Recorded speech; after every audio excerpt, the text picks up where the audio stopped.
Hello Orchid friends, how are you? Welcome back to my channel. If this is your first time watching my video, my channel is all about orchids. From what orchids I have, how I grow them, my thoughts on certain orchid topics, to what orchids in my collection are blooming, etc. So if you want to follow along my orchid hobby adventure, please consider subscribing to my channel and turn on the notification. Today in this video, we're going to look at one of my 5 Phalaenopsis mini marks in my collection.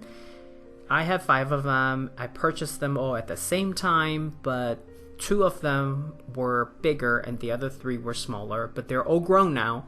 And we're going to look at one of the 3 smaller ones today. And if we go back in time, I believe coming up, you're going to see some photos from September 2019, and then we will fast forward to beginning of 2020. So at that time, end of summer 2019, it was basically producing a new leaf, and at that time it was already having quite a bit of aerial roots.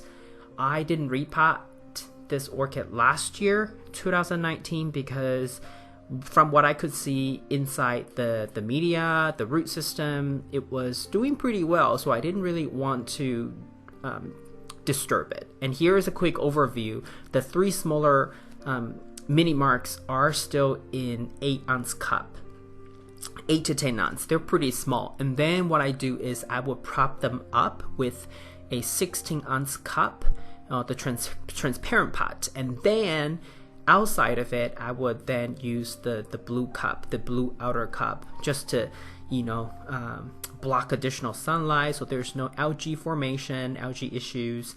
But like I said before, algae, it's not really a problem. It doesn't really impact orchids in any major way because their life cycle is really short. I think I might have heard it from somewhere. I can remember it's about 2 weeks time that the algae would just die, and it's really just an aesthetic reason, for me to use the outer cup. But if you don't mind the algae look, some people prefer it, so it wouldn't be an issue, and the outer cup really is not required. So this type of orchid is I would consider this a classic. And for some reason, it's not very common in the US. I guess it can be if you happen to come across the sellers that have these. I had to order these from an overseas nursery, and then when they came to the US for orchid shows, they then ship it to me by domestic mails within the US. The only other orchid nursery that I saw selling mini marks would be Norman's Orchid, and that's pretty much it. I've never seen any other orchid nursery online sellers selling mini marks. I mean, you can probably find a couple on eBay, but I can tell you those prices are just crazy and all over the place. And I don't know, like for hard to find orchids, I personally don't go onto eBay to find them because you could be ripped off. I don't know. But back to this mini mark. So it's still in a smaller container, and this year I think I'm still going to keep it as is because it's potted in organic media. So it's a mixture of hydrocorn and manto clay, and the ratio, big small pebble ratio is about 1:1. So because the substrate doesn't break down, so when I look at the root system, if it looks okay, I really don't feel the need. I don't really see the need to repot this orchid. And having aerial roots, there are 2 cool reasons from my perspective. The first one is I love seeing orchid roots. So, if they have aerial roots, that's even better. But then the second reason is, and this is something I said in my Chinese version video one time casually. I just kind of mentioned this analogy, and for some reason, quite a few of my Chinese subscribers resonated with that. And that is, I kind of talked about aerial roots being the orchid roots savings account, sort of speak. And the reason for that is, for example, if this orchid is stressed due to root rot issue inside the media, and if you have enough aerial roots, you then have this quote-unquote savings account that you can tap into to help keep your orchid alive if you somehow have no roots left at all in the media. And now here is just a bonus footage. This is just a few photos of my 5 mini marks in full bloom this year. I put them side by side, and it's always very festive when I have them in bloom side by side. It's just even though these are still young plant, and that's why they're only giving me 3 to 4 flowers just like last year, but the fact that they all bloom, all 5 of them bloomed this year just like last year, I'm happy.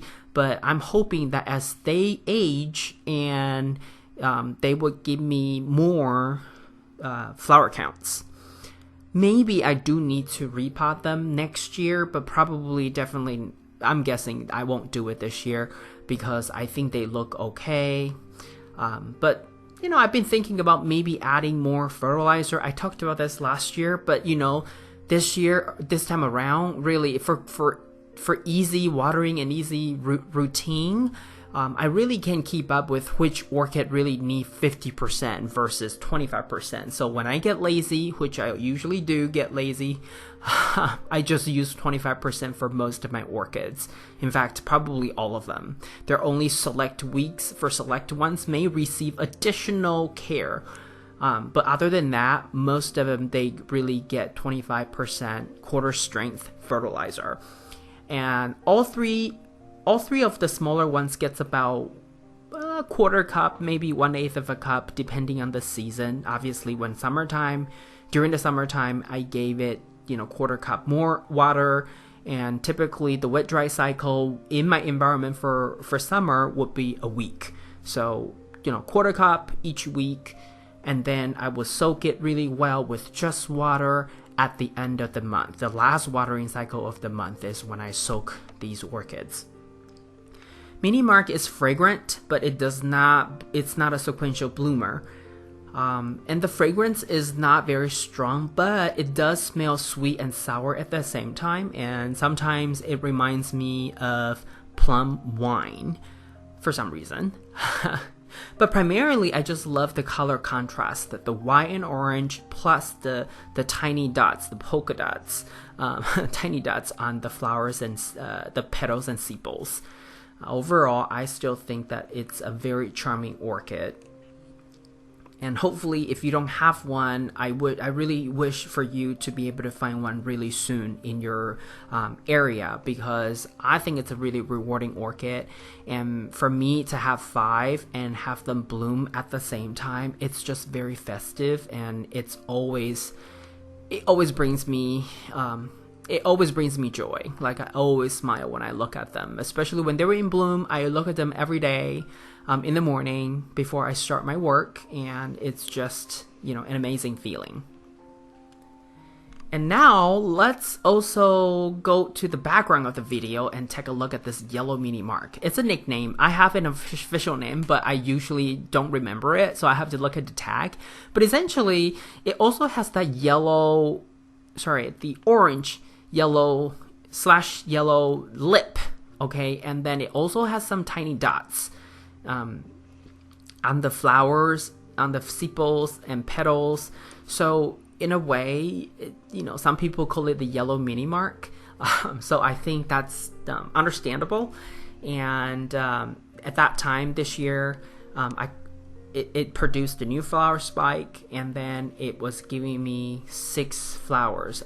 At the time of this video, it was still trying to mature its last spot, but eventually, it was in full bloom, and it was also a really lovely presentation. So overall, I think this year my mini marks performed really well. I do have another 1, maybe 2 videos on mini marks because they're all potted in a different, slightly different container. And I get a lot of questions about how I choose containers and what kind of containers I use. So I figure I will probably find time to talk a little bit about that in the near future.